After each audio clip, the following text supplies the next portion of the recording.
Entrevista ao vivo de hoje é sobre a dopamina e para falarmos sobre o tema, recebemos no estúdio Joel Heitor Filho, que é endocrinologista. Joel, seja muito bem-vindo aqui no Informativo. Obrigado, Matheus. Obrigado pelo convite. Estou sempre à disposição. A gente que agradece a sua presença. Para a gente iniciar nossa entrevista, o que é a dopamina e qual que é seu papel no nosso corpo? Então, Matheus, entre os milhões de hormônios que nós temos, a dopamina é um hormônio, é um neurotransmissor que ele é produzido no cérebro, na sinapse nervosa. A sinapse é a ligação entre dois neurônios.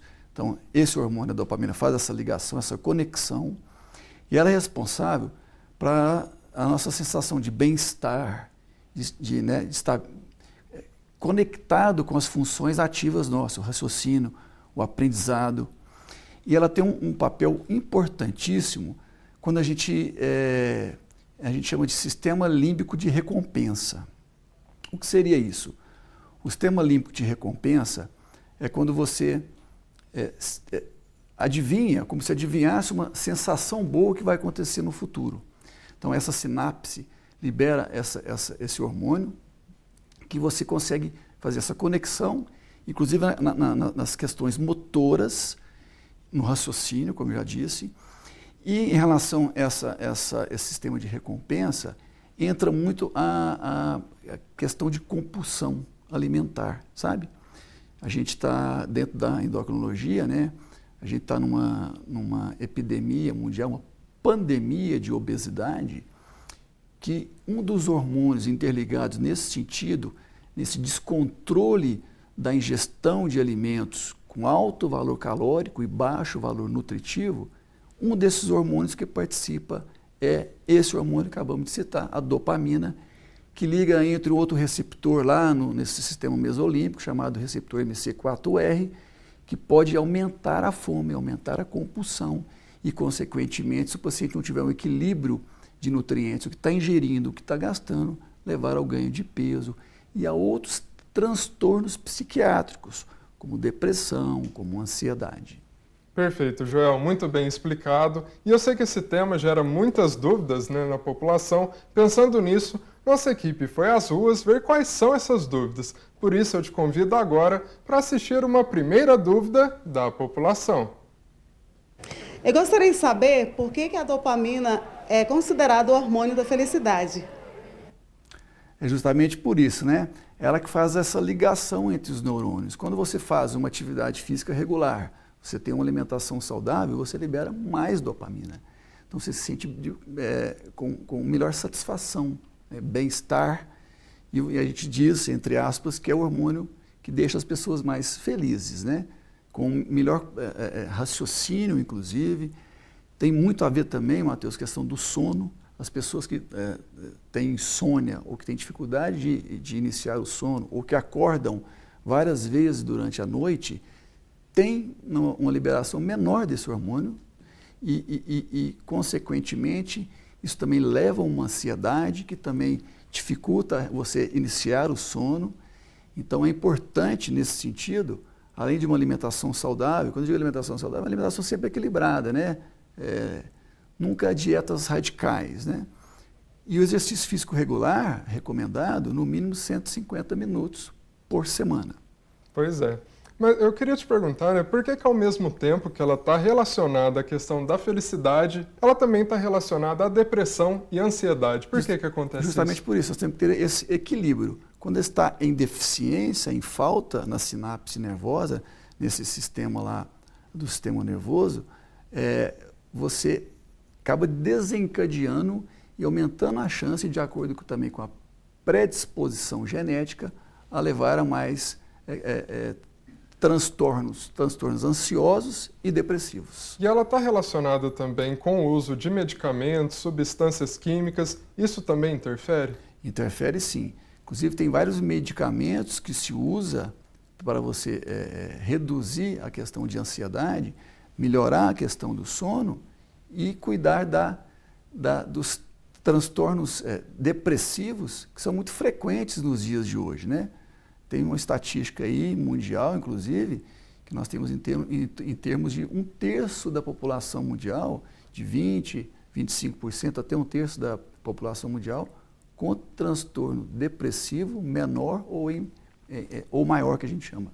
Joel, e hoje a dopamina, né, esse assunto está muito relacionado também com redes sociais. Eu queria te perguntar o porquê realmente as redes ali estimulam a dopamina, como que isso acontece, como controlar, como que funciona? Exatamente. Hoje nós temos, né, esse uso abusivo, né, de celular e tudo mais. Isso estimula através da visão, né, e estimula lá dentro do nosso sistema nervoso, e você acaba estimulando excessivamente, e esse estímulo excessivo leva a uma variação deste hormônio, e a ausência ou a diminuição dele é que está mais relacionado à questão de ansiedade. Então é muito importante para as pessoas que estão em casa, que estão nos assistindo, que a gente, né, os médicos geralmente vão em entrevistas e sempre tocam nesse ponto, que a questão do equilíbrio, o equilíbrio sempre entre o que você está ingerindo, a sua alimentação sempre equilibrada, balanceada, orientada, e a questão de exercício físico. Inclusive, Matheus, exercício físico resistido, que a gente chama, que é a musculação. Quando você estimula o músculo, você também estimula você diminui a inflamação local do músculo, você diminui a resistência insulínica, que tem a ver também com outras questões, como doenças cardiovasculares, como infarto, como AVC. Então, é sempre importante, nesse sentido, ter uma orientação adequada para a gente evitar no futuro esses distúrbios mentais, que são distúrbios graves e que levam até no extremo ao suicídio. Pois é. Ótima dica. Vamos então conferir uma segunda dúvida da população. Eu gostaria de saber como que estimula os níveis de dopamina. Exato, né? Acabei de falar nesse ponto.